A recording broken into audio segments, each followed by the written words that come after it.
ప్రాణహిత చెవర్ల ప్రాజెక్టులకు పునరుద్ధరణలో భాగంగా తుమ్మిడిహెట్టి వద్ద 150 మీటర్ల ఎత్తులో బ్యారేజ్ నిర్మించి 80 టీఎంసీల జలాలను తరలించేందుకు ప్రణాళికలు సిద్ధం చేయాలని ముఖ్యమంత్రి రేవంత్ రెడ్డి అధికారులను ఆదేశించారు. ఈ బ్యారేజ్ నిర్మాణంతో మహారాష్ట్రలో ఏర్పడే ముప్పుపై అక్కడి ప్రభుత్వంతో సంప్రదింపులు జరిపేందుకు త్వరలోనే మహారాష్ట్రలో పర్యటించనున్నట్లు ఆయన తెలిపారు.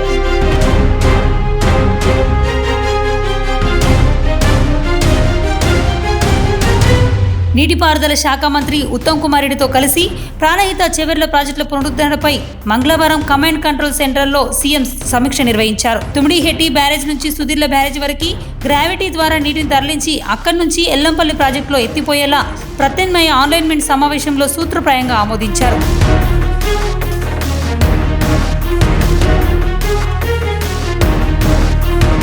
తుమ్మిడిహెట్టి వద్ద 148 మీటర్ల ఎత్తులో బ్యారేజ్ నిర్మించిన 80 టీఎంసీల నీళ్లను తరలించుకోవచ్చనే వాదనను ఈ సమావేశంలో సెంట్రల్ డిజైన్ ఆర్గనైజేషన్ అధికారులు తోలిపుచ్చారు. కనీసం 149 మీటర్ల ఎత్తులో బ్యారేజ్ నిర్మిస్తేనే 80 టీఎంసీలను గ్రావిటీతో సుదీర్ల వరకు తరలించవచ్చని స్పష్టం చేశారు. దీంతో 150 మీటర్ల ఎత్తులో తుమ్మిడిహెట్టి బ్యారేజ్ని నిర్మించడానికి ప్రతిపాదనలు సిద్ధం చేయాలని సీఎం ఆదేశించారు.